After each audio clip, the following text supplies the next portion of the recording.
हम पढ़ रहे हैं अध्याय गोलीय पृष्ठ से अपवर्तन। पिछली क्लास में हमने क्या क्या पढ़ा? अपवर्तन किसे कहते हैं, लेंस फॉर्मूला क्या है, लेंस निर्माता सूत्र क्या है, इन सब चीज़ों के बारे में पढ़ा। पिछली कक्षा में हम पढ़ रहे थे लेंस सूत्र किसके लिए? उत्तल लेंस के लिए। हम जानते हैं उत्तल लेंस से प्रतिबिंब दो प्रकार का बनता है, पहला तो वास्तविक, दूसरा आभासी। तो वास्तविक प्रतिबिंब बनेगा तब लेंस सूत्र क्या होगा और आभासी बनेगा तब लेंस सूत्र क्या होगा। आज हम पढ़ेंगे लेंस सूत्र किसके लिए? अवतल लेंस के लिए। ठीक है,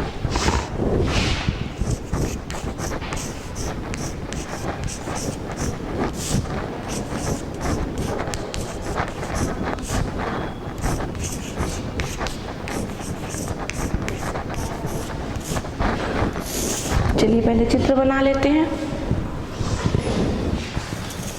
ये हमारा मुख्य अक्ष है, मुख्य अक्ष में ये हमारा लेंस रखा है अवतल लेंस।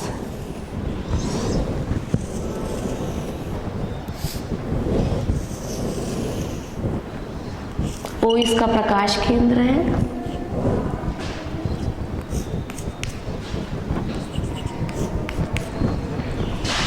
मान लीजिए यहाँ पर कोई वस्तु रखी है ए बी, एक वस्तु रखी है, मुख्य अक्ष के सामने क्या रखी है? ए बी। अब इसका प्रतिबिंब कैसे बनेगा? हमने प्रतिबिंब रचना के 3 नियम पढ़े हैं। 3 नियम में से चूंकि हमको प्रतिबिंब बनने के लिए कितनी किरणें चाहिए? 2, तो कोई भी 2 किरणों का यहाँ पे हम क्या कराएंगे? आपतित कराएंगे और देखते हैं प्रतिबिंब कहाँ पर बनता है। चलिए पहली किरण मान लेते हैं मुख्य अक्ष के समानांतर आपतित हुई। तो अवतल लेंस में क्या होता है? मुख्य अक्ष के समानांतर आपतित किरण फोकस से होकर आती हुई प्रतीत होती है ना? इधर चले गई लेकिन कैसी प्रतीत हो रही? किधर से आ रही है? फोकस। दूसरी किरण प्रकाश केंद्र से गई तो बिना विचलित हुए निकल गई। हम जानते हैं प्रकाश केंद्र से होकर जो किरण जाती है वो बिना विचलित हुए निकल जाती है। अब दोनों किरणें कहाँ पर मिल रही है? यहाँ पर। तो हमारा प्रतिबिंब ए डैश बी डैश हमको प्राप्त होगा यहाँ पर। ये प्रतिबिंब कैसा है? सीधा है और यहाँ पर किरणें मिल नहीं रही है, मिलती हुई प्रतीत हो रही है। मतलब कैसा प्रतिबिंब है? आभासी की वास्तविक? आभासी प्रतिबिंब। ठीक है, तो ये तो हमने चित्र बना लिया। एक बार फिर से समझ लीजिए, ये अवतल लेंस है, इसके सामने एक वस्तु रखी है ए बी, इससे चलने वाली एक किरण मुख्य अक्ष के समानांतर जाती है तो वो किधर से होकर आती हुई प्रतीत होती है? फोकस से।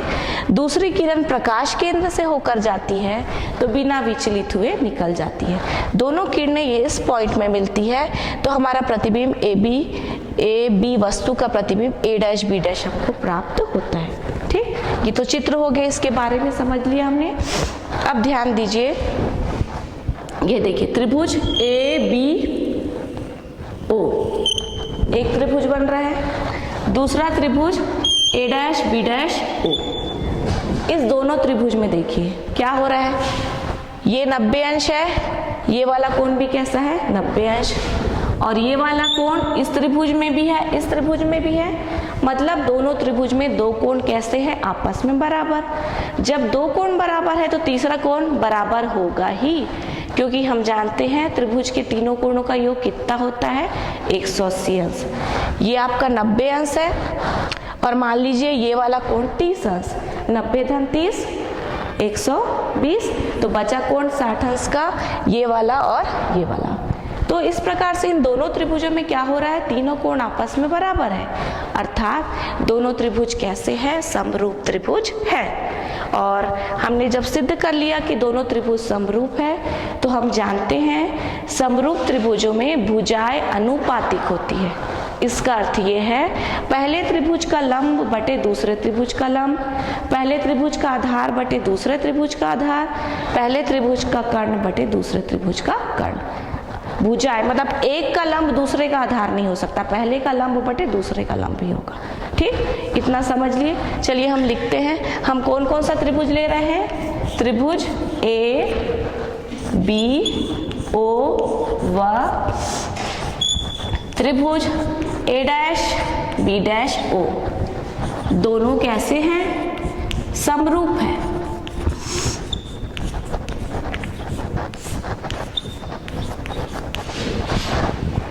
अतः भुजाएं अनुपातिक होंगी।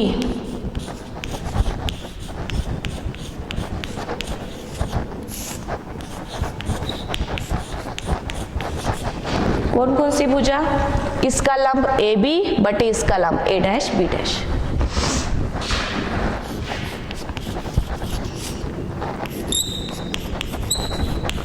बराबर बड़े त्रिभुज का आधार ओ बी और छोटे त्रिभुज का ओ बी डैश।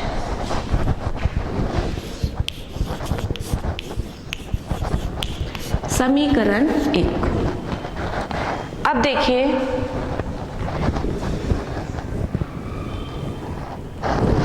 इस चित्र में थोड़ा सा सुधार करेंगे हम।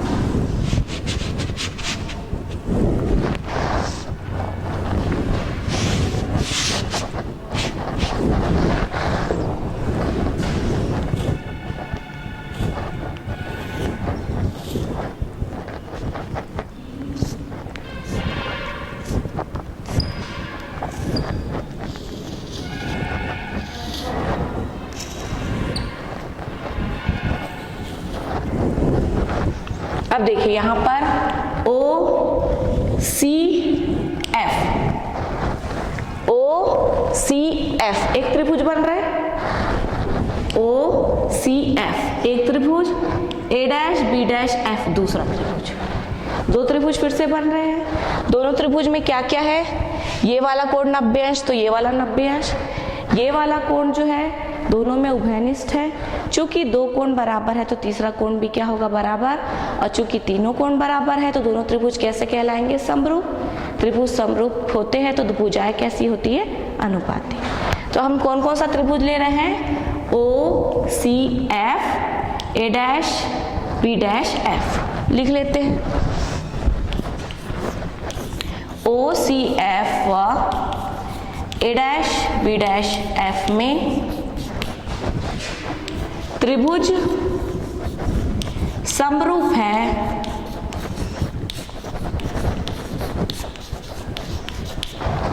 अतः भुजाएं कैसी होंगी? अनुपातिक होंगी।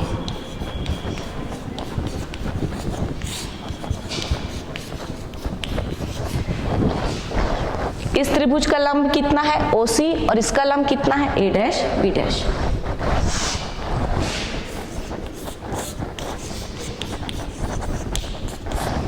इस त्रिभुज का आधार कितना है? ओ एफ, इसका क्या है? F B dash.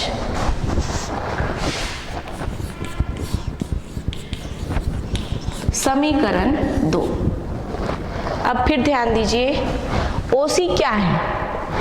ओसी और ए बी दो समानांतर रेखाओं के बीच की दूरी है। ओसी और ए बी क्या है? दो समानांतर रेखाओं के बीच की दूरी है। क्या होती है समानांतर रेखाएं? जिनके बीच का अंतर हमेशा समान रहे। मतलब ए बी और ओसी क्या है? आपस में बराबर। तो इस समीकरण में हम ओसी की जगह क्या लिख सकते हैं? A B. चलिए लिख देते हैं ओसी बराबर ए बी। ए बी बटे ए डैश बी डैश बराबर ओ एफ बटे एफ बी डैश। समीकरण 3। अब यदि हम समीकरण 1 और समीकरण 3 पर गौर करें, दोनों के लेफ्ट हैंड साइड बराबर है। ए बी बटे a dash b dash, a b बटे ए डैश बी डैश। मतलब इनके राइट हैंड साइड भी क्या होंगे? आपस में बराबर। इक्वेशन 1 व 3 से O B upon O B dash बराबर क्या हो जाएगा?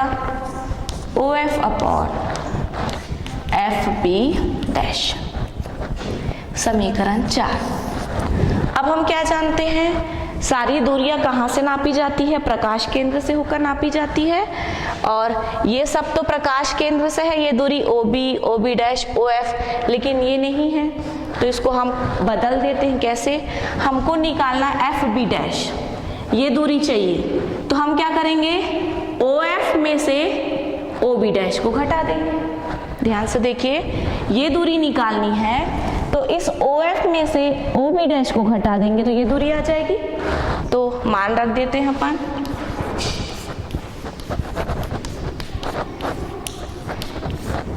क्या रखना पड़ेगा, FB डैश की जगह OF माइनस OB डैश, समीकरण 5।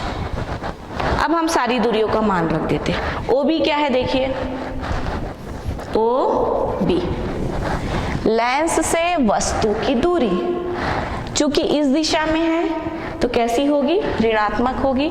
और किससे प्रदर्शित करते हैं, U से, तो माइनस U। OB डैश क्या है, लेंस से प्रतिबिंब की दूरी, इस दिशा में है तो वो भी माइनस होगी, माइनस V। और तीसरी चीज क्या है, OF। हम जानते हैं उत्तल लेंस का फोकस दूरी दाईं तरफ होती है, अवतल लेंस की बाईं तरफ होती है, इस तरफ होती है फोकस। तो ये भी इस तरफ है, इसलिए फोकस दूरी भी क्या होगी, माइनस, और उसको हम प्रदर्शित करेंगे स्मॉल f से। सारी दूरियां लिख दी। अब इन सारे मान को हम किस में रखेंगे, समीकरण 5 में रख देते हैं। OB का मान रखिए माइनस U बटे OB डैश का माइनस V बराबर OF का मान माइनस F बटे माइनस F माइनस, इसमें माइनस है और OB डैश की वैल्यू भी कितनी है, माइनस V। सबका मान रख दिया हमने, माइनस भी गया, क्या बचा, U अपॉन V बराबर माइनस F माइनस F, ये दोनों माइनस है तो माइनस माइनस क्या हो जाएगा, प्लस। ये हमारा आया।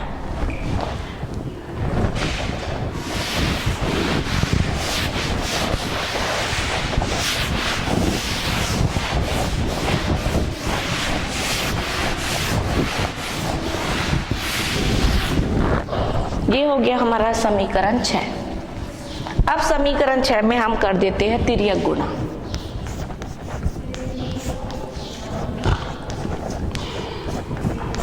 ठीक, तिर्यक गुणा करेंगे तो कैसे हो जाएगा, U का गुणा किससे होगा, माइनस F प्लस V से, और माइनस F का गुणा किससे हो जाएगा, V से।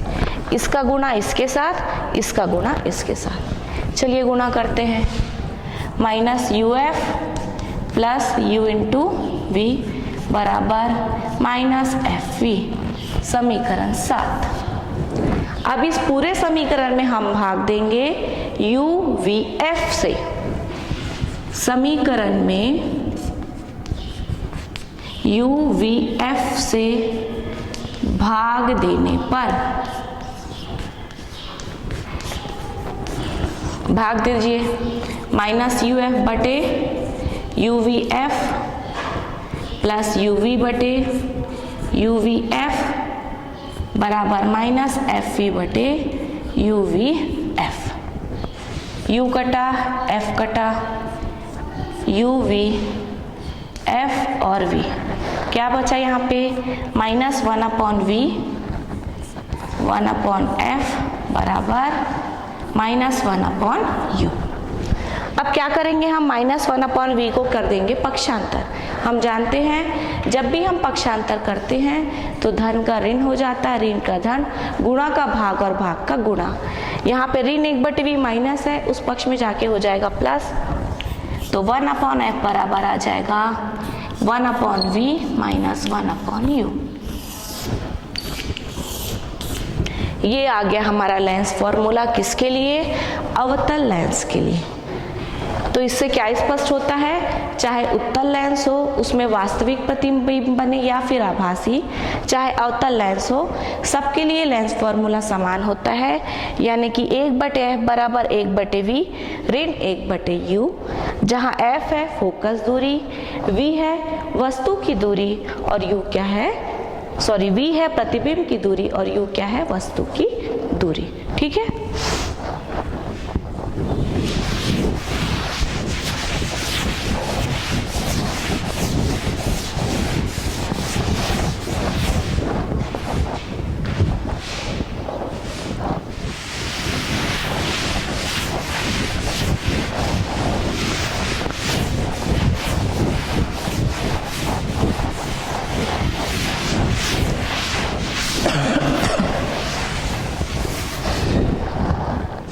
अब हम पढ़ेंगे रैखिक आवर्धन।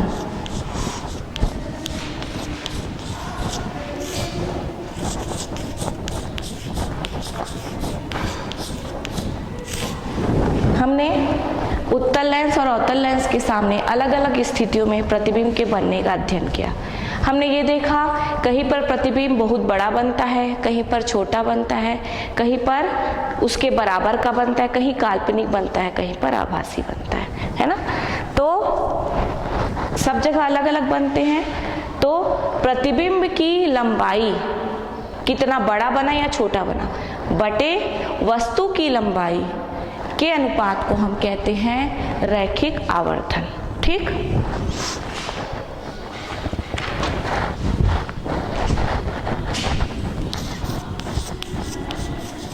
रैखिक आवर्धन बराबर होता है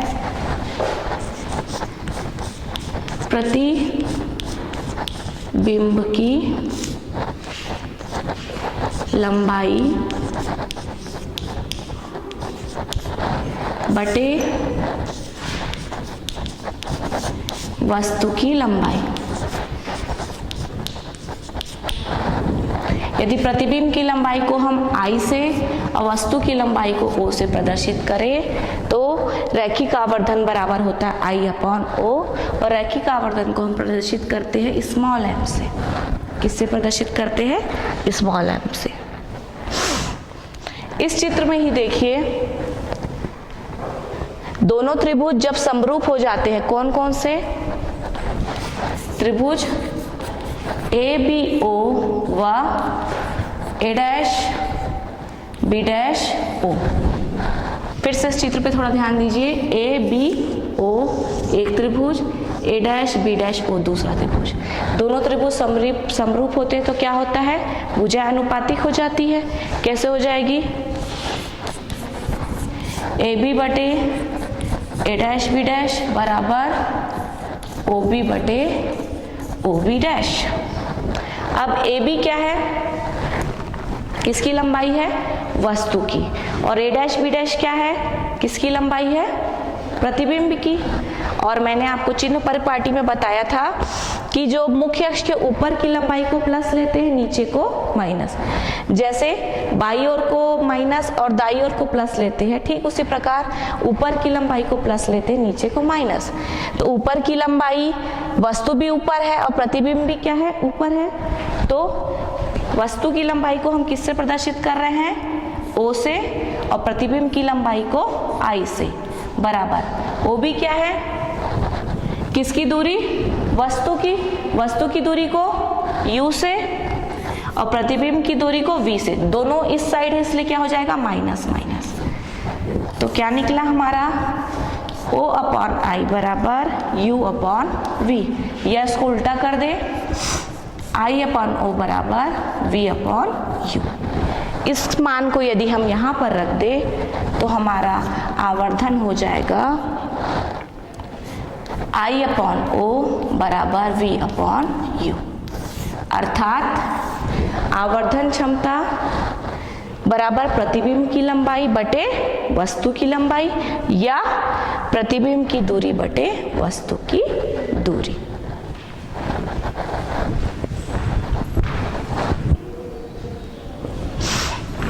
तो हमने क्या निकाला?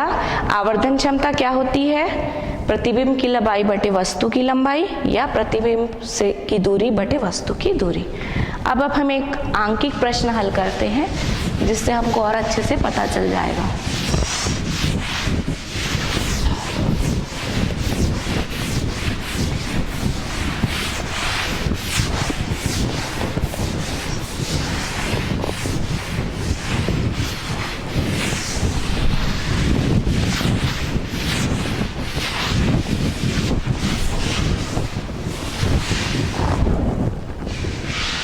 प्रश्न है कि एक उत्तल लेंस द्वारा किसी वस्तु का प्रतिबिंब 4 गुना बनता है। कितना गुना? 4 गुना। मतलब क्या दिया गया है हमको?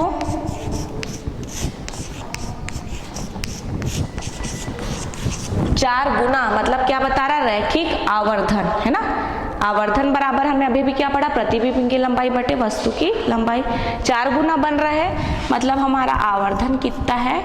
+4। और लेंस कैसा है? उत्तल लेंस। और क्या बोल रहा है? यदि लेंस की फोकस दूरी 20 हो, f बराबर 20, तो हमको क्या ज्ञात करना है? प्रतिबिंब की दूरी और वस्तु की दूरी हमको ज्ञात करना है। और क्या दिया गया है? फोकस दूरी कितनी है? 20। और हमको ज्ञात क्या करना है?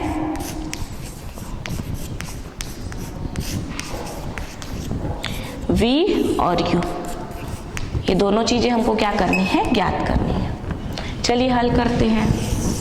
मान लेते हैं u बराबर -x। माइनस क्यों लिया हमने? क्योंकि u मतलब वस्तु की दूरी दर्पण के सामने ही होगी तो क्या होगी? माइनस होगी। ठीक। और हमारे पास क्या सूत्र है? m बराबर, सूत्र क्या था हमारा? m बराबर I/O बराबर V/U।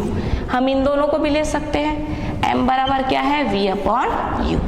ये हमारा सूत्र है। m का मान कितना है? 4 बराबर v। u हमने कितने लिया? ऋण x। तिर्यक गुणा कर दे तो v का मान कितना आ गया? ऋण 4x। u का मान ऋण x, v का मान ऋण 4x। ठीक। अब हमारे पास एक और फॉर्मूला है लेंस सूत्र, 1/f बराबर 1/v माइनस 1/u। ये है हमारे पास। f की वैल्यू हमको दी गई है 20,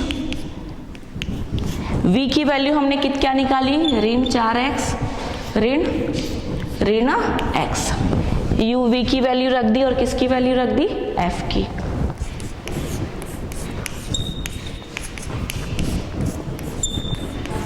ऋण क्या हो गया? धन 1/x। लघुत्तम कितना आया इसका? ऋण को ऊपर लिख लेते। लघुत्तम आया 4x, ऊपर में आएगा ऋण 1 धन 4। 1/20 बराबर 3/4x। ठीक। तिर्यक गुणा कर दीजिए। 4x बराबर कितना आएगा? 3 गुणित 20। 20 या कितना होता है? 60। 4 को इधर ले गए, 4 एकम 4, कितना बचा? 2 और 0 20, 4 पंचे 20। तो हमारी x की वैल्यू कितनी निकल गई? 15। अब हमने u कितना माना है? u कितना माना है? ऋण x 20 सेंटीमीटर। इसकी इकाई लिखना भूल गई थी, कितनी है इकाई? सेंटीमीटर में। u को ऋण x माना है तो x की वैल्यू रख दी है ऋण 15 सेंटीमीटर। तो हमारी वस्तु की दूरी क्या ज्ञात हो गई? ऋण 15 सेंटीमीटर। v ऋण 4x ऋण 4 गुणित 15, 15 चौक 60 सेंटीमीटर। तो हमने क्या ज्ञात कर लिया? वस्तु की दूरी ऋण 15 सेंटीमीटर, प्रतिबिंब की दूरी ऋण 60 सेंटीमीटर।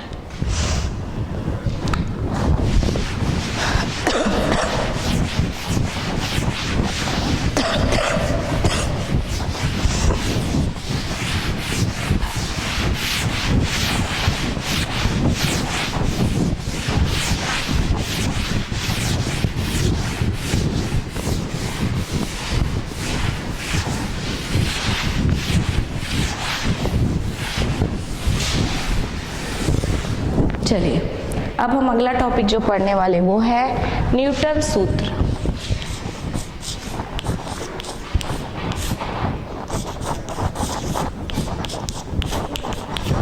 इसके लिए पहले चित्र बना लेते हैं। ये है हमारा उत्तल लेंस, ये फोकस है दोनों इसके प्रथम और द्वितीय। इसके सामने एक वस्तु रखी है ए B, L O L dash. L O L dash क्या है? एल ओ एल डैश क्या है? हमारा लेंस है। इसके सामने वस्तु रखी हुई है ए और बी। चलिए अब इसका प्रतिबिंब बनना है। प्रतिबिंब कैसे बनेगा देखते हैं। प्रतिबिंब बनने के लिए क्या होना चाहिए? दो नियमों का पालन हमको कराना है। एक किरण मुख्य अक्ष के समानांतर आपतित होगी तो कहां से होकर जाएगी? फोकस से होकर जाएगी। और दूसरी किरण फोकस से होकर गई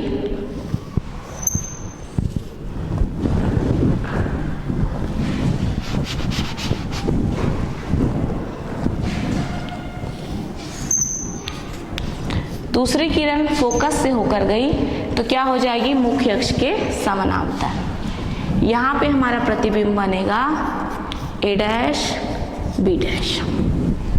चित्र को फिर से समझ लीजिए कि ये है हमारा lens L O L dash. इसके सामने एक वस्तु रखी हुई है ए बी, जिससे चलने वाली एक किरण मुख्य अक्ष के समांतर गई तो किससे होकर जाएगी? फोकस से। दूसरी फोकस से होकर गई तो कहाँ हो जाएगी? मुख्य अक्ष के समानांतर हो जाएगी। अब न्यूटन सूत्र जो हम पढ़ने वाले वो क्या होता है? न्यूटन सूत्र ये बोलता है यदि एक फोकस से वस्तु की दूरी x1 हो,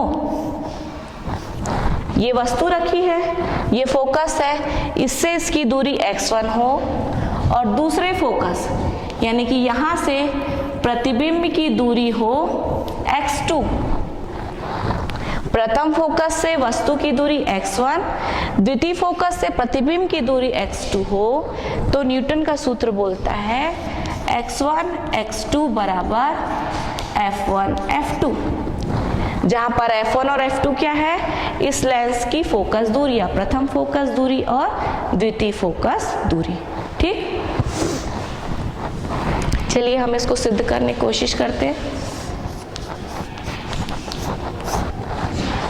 देखिए यहाँ पर दो त्रिभुज बन रहे हैं ए बी F1 और O L डैश F1। ये पहला त्रिभुज और ये दूसरा त्रिभुज। कौन कौन सा? चलिए लिख लेते हैं। त्रिभुज ए बी F1 व F1 O L डैश में दोनों त्रिभुज की क्या खासियत है देखते हैं। ये वाला कोण दोनों का कैसा है? 90 अंश। ये कोण शीर्षाभिमुख कोण है तो आपस में बराबर, और जब दो कोण बराबर तो तीसरा कोण भी क्या होगा? बराबर। मतलब दोनों त्रिभुज कैसे हो गए? समरूप। समरूप हो गए तो भुजाएं कैसी होती है? अनुपातिक। चलिए त्रिभुज कैसे है? समरूप है,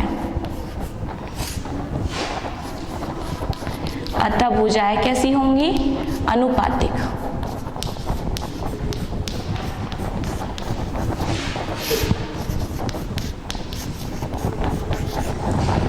पहले का लंब क्या है? ए बी बटे दूसरे का लंब क्या है? O L dash. पहले का आधार क्या है? इसका आधार F1 B और दूसरे का आधार क्या है? O F1। समीकरण 1। ठीक, अब इधर देखिए यहां पर फिर से क्या बन रहे हैं? दो त्रिभुज O L F2 A dash B dash F2। त्रिभुज कौन कौन सा लेंगे हम?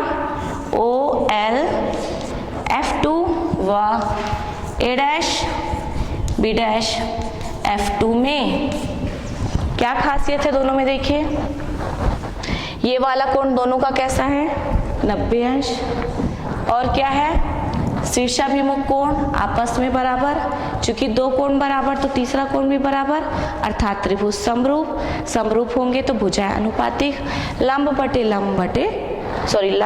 लंब, आधार बटे आधार। लंब इसका कितना है पहले का OL बटे दूसरे का A डैश B डैश बराबर आधार कितना है O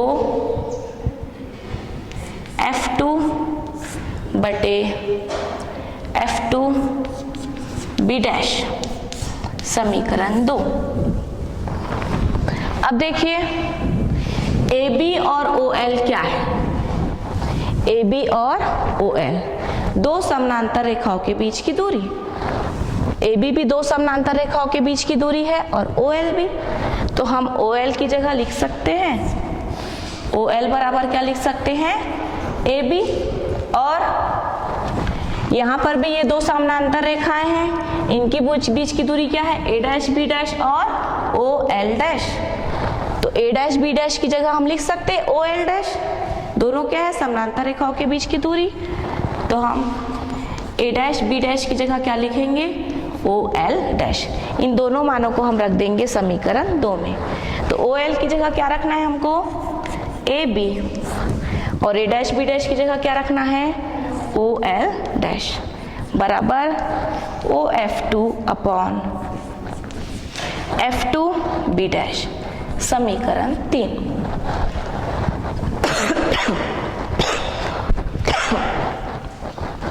अब समीकरण 1 और 3 को ध्यान से देखिए। दोनों समीकरणों में लेफ्ट हैंड साइड बराबर है AB अपॉन OL डैश, तो दोनों का राइट हैंड साइड भी क्या होगा बराबर। समीकरण 1 व 3 से क्या हो जाएगा, इसका क्या है F1B बटे OF1 बराबर OF2 बटे F2 B डैश हो गया। ठीक, ये हमारा हो गया समीकरण 4। अब ये सारी राशियां है क्या, देखिए ध्यान से, क्या देखना है हमको F1B क्या है F1B, फोकस से किसकी दूरी वस्तु की, जिसको हमने क्या माना हुआ है x, इस तरफ है इसलिए क्या लेंगे माइनस। OF1 क्या है फोकस दूरी, जिसको हम किससे प्रदर्शित करते हैं स्मॉल f से, इस तरफ है इसलिए क्या हो जाएगा माइनस f।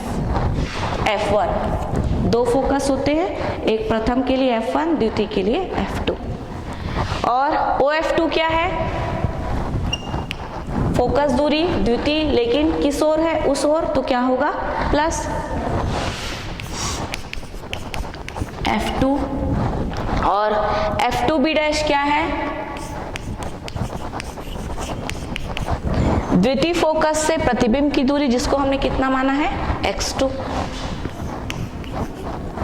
चलिए ये सारा मान इसमें रख देते हैं अपन। F1B की जगह कितना है माइनस x1 बटे OF1 कितना है माइनस F1 बराबर OF2 कितना है हमारा F2, और F2 भी कितना है यहाँ पे x2।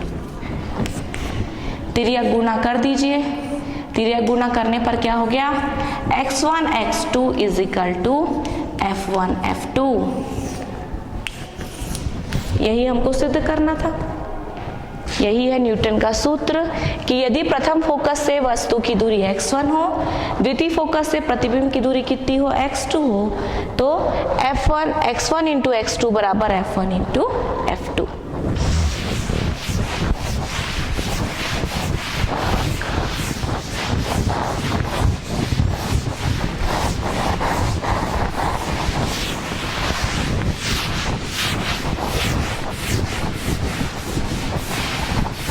अब यदि लेंस के दोनों ओर माध्यम समान है, यानी कि इस ओर और उस ओर, तो फोकस दूरी में सिर्फ चिन्ह बदलेगा। F1 जो है बराबर होगा F2 के बराबर F, सिर्फ चिन्ह बदलेगा, है ना। माध्यम अलग, क्योंकि फोकस दूरी अलग अलग नहीं होती है, इस तरफ होगी तो ऋणात्मक, उस तरफ होगी तो धनात्मक। अगर उस तरफ माध्यम दूसरा होता है ना, इधर हवा है उधर कांच होता या पानी होता, तो F2 बदल जाता। लेकिन चूंकि अगर दोनों केस में दोनों तरफ माध्यम समान है, तो F1 और F2 को दोनों को हम क्या लिख सकते हैं, F लिख सकते हैं। तो F1 बराबर क्या हो जाएगा, एक फोकस दूरी प्लस होती है, दूसरी माइनस। F1 बराबर F हुआ तो F2 बराबर हो जाएगा माइनस F। इस मान को यदि हम इसमें रखें तो x1 x2 बराबर हो जाएगा F इंटू माइनस F, यानी कि माइनस F का स्क्वायर। ठीक, तो यहाँ पे हमारा न्यूटन सूत्र खत्म होता है।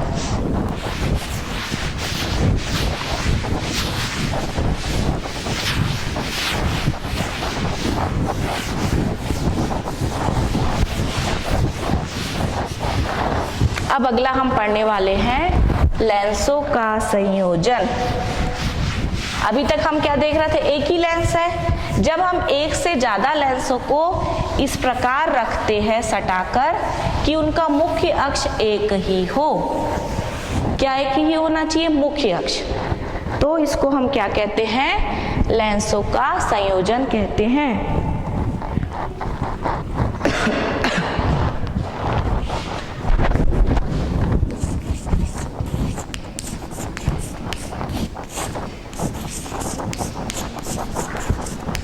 लेंसों का संयोजन।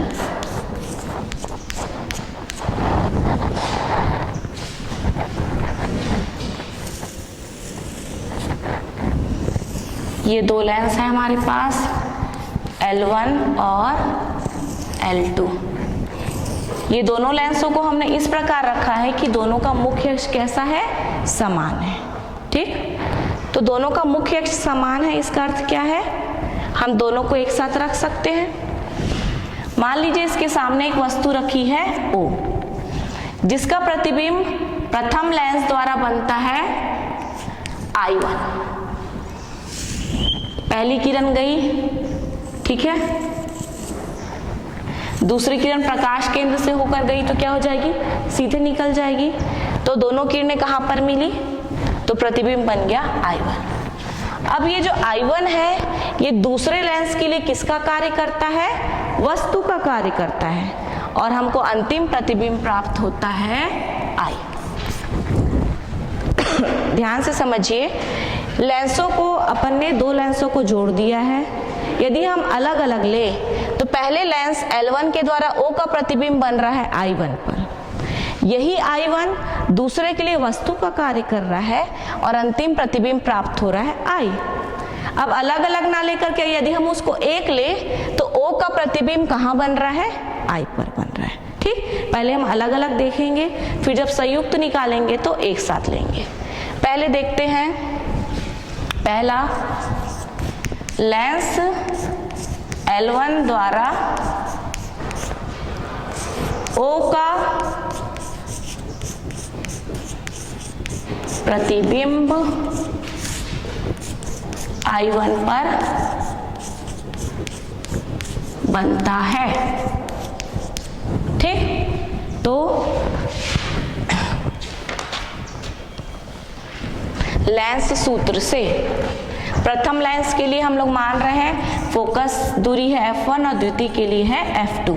तो लेंस सूत्र क्या होता है, 1/F1 is equal to 1/V होता है प्रतिबिंब, और प्रतिबिंब क्या बन रहा है I1, तो उसका प्रतिबिंब की दूरी क्या लेंगे हम, V1। वस्तु कितनी है, 1/U। वस्तु की दूरी को हमने ले लिया है U, प्रतिबिंब I1 की दूरी को हमने लिया है V1 और I की दूरी को हमने लिया है V। ठीक, तो लेंस सूत्र होता है 1/f1 is equal to 1/v minus 1/u। प्रतिबिंब v1 है किसके लिए, L1 के लिए, और वस्तु क्या है, u। तो ये पहले के लिए हो गया। अब L2, लेंस L2 के लिए वस्तु का कार्य कौन कर रहा है, v1, और प्रतिबिंब किस पे बन रहा है, I पर, यानी कि v पर। तो उसके लिए लेंस फॉर्मूला से क्या हो गया, दूसरे लेंस की फोकस दूरी मान लेते हैं f2 है, तो कितना हो गया 1/v, अंतिम प्रतिबिंब प्राप्त हो रहा है। और वस्तु का काम क्या कर रहा है, I1, इसलिए वस्तु की जगह क्या लेंगे अपन, v1। दोनों समीकरणों को जोड़ देते हैं, equation 1 + 2, 1/f1 + 1/f2 is equal to 1/v1 minus 1/u plus 1/v minus 1/v1। क्या बचा, 1/f1 + 1/f2 बराबर 1/v माइनस 1/u, समीकरण 3। ठीक, अब दो लेंस ना समझ करके हम L1 और L2 को एक लेंस समझे, है ना, दोनों को एक लेंस समझे और उसकी संयुक्त लेंस की फोकस दूरी हम ले कैपिटल F। तो O का प्रतिबिंब कहाँ प्राप्त हो रहा है, I पर। तो संयुक्त लेंस के लिए वस्तु क्या है, O, प्रतिबिंब क्या है, I। तो संयुक्त लेंस के लिए जब हम लेंस फॉर्मूला निकालेंगे तो संयुक्त लेंस की फोकस दूरी F, इसके लिए प्रतिबिंब V, वस्तु U, समीकरण 4। समीकरण 3 और 4 को देखिए, दोनों का दायां पक्ष आपस में बराबर है, तो बायां पक्ष भी क्या होगा, बराबर, यानी कि 1/f is equal to 1/f1 plus 1/f2। ये हो गया साथ में रखे दो लेंसों के लिए संयुक्त फोकस दूरी का फॉर्मूला। यदि कुछ इसके आधार पर हम निष्कर्ष निकालते हैं, यदि हमने दो लेंस रखा है और दोनों उत्तल है तो संयुक्त लेंस भी उत्तल लेंस ही रहेगा। यदि दोनों अवतल है तो संयुक्त लेंस भी अवतल लेंस होता है। अब तब क्या होगा जब एक उत्तल है और दूसरा अवतल, जैसे हमने रखा, ये हमारा उत्तल है, इसके साथ में रखा है हमने अवतल। इस स्थिति में क्या होगा, 2-3 स्थितियां हम देख लेते हैं। लेंस सूत्र में यदि हम उचित चिन्हों का प्रयोग करें, प्रथम लेंस है हमारा उत्तल लेंस, जिसकी फोकस दूरी होती है धनात्मक, क्योंकि उसका फोकस इस ओर बनता है, और अवतल लेंस का क्या होता है, ऋणात्मक। तो यदि एक उत्तल है एक अवतल, तो F2 को क्या लेना पड़ेगा, माइनस। चलिए माइनस ले लेते हैं।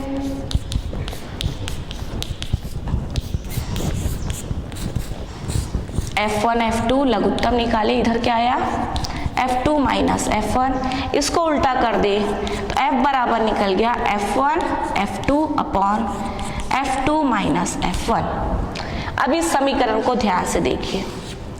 यदि पहले तो हमने बता दिया, यदि दोनों उत्तल है तो संयुक्त लेंस भी क्या होगा, उत्तल। दोनों अवतल है तो संयुक्त लेंस भी क्या होगा, अवतल।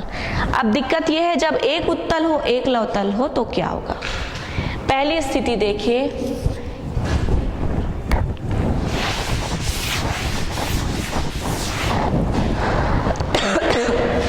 F1 is less than F2, F1 छोटा है F2 से, तो बड़ी में से छोटी संख्या को घटाएंगे तो क्या आता है, धनात्मक की ऋणात्मक।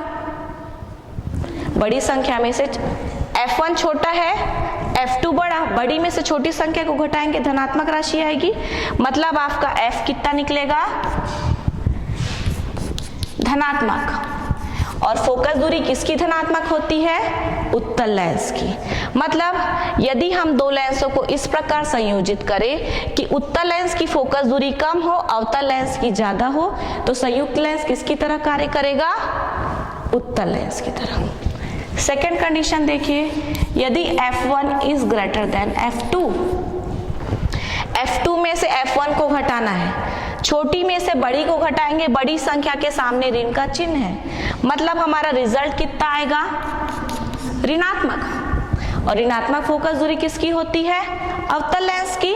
मतलब संयुक्त लेंस किस तरह कार्य करेगा? अवतल लेंस की तरह कार्य करेगा। तीसरा, यदि f1 = f2 दोनों बराबर होंगे तब क्या होगा? दोनों बराबर है तो दोनों को घटाएंगे, कितना आ जाएगा? 0। और f का मान 1/0 मतलब अनंत। 1/0 मतलब f का मान कितना हो जाएगा? अनंत। और फोकस दूरी किसकी अनंत होती है? समतल प्लेट की।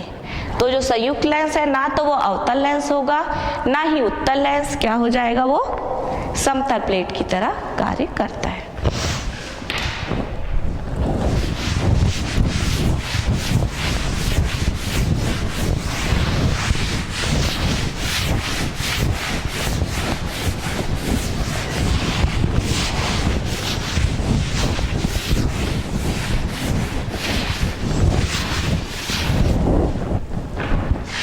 तो आज हमने क्या देखा?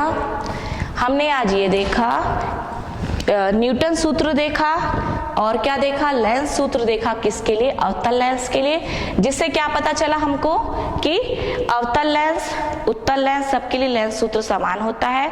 न्यूटन सूत्र में हमने देखा कि प्रथम लेंस से वस्तु की दूरी x1 और प्रतिबिंब की दूरी द्वितीय फोकस से x2 हो तो x1 + x2 = f1 × f2। और तीसरा हमने देखा आज अभी, दो लेंसों को यदि हम संयुक्त करें तो उसकी फोकस, जो संयुक्त लेंस है वो कैसे कार्य करेगा, है ना? कि कब f1 इस 3 स्थितियां देखी। यदि कम है उत्तल लेंस की फोकस दूरी तो संयुक्त लेंस भी उत्तल लेंस की तरह, यदि ज्यादा है अवतल लेंस से तो संयुक्त लेंस अवतल लेंस की तरह, और यदि बराबर है तो वो लेंस की तरह ही कार्य नहीं करेगा। किसकी तरह कार्य करेगा? समतल प्लेट की तरह कार्य करता है। तो आज हमारी कक्षा यही समाप्त होती है। धन्यवाद।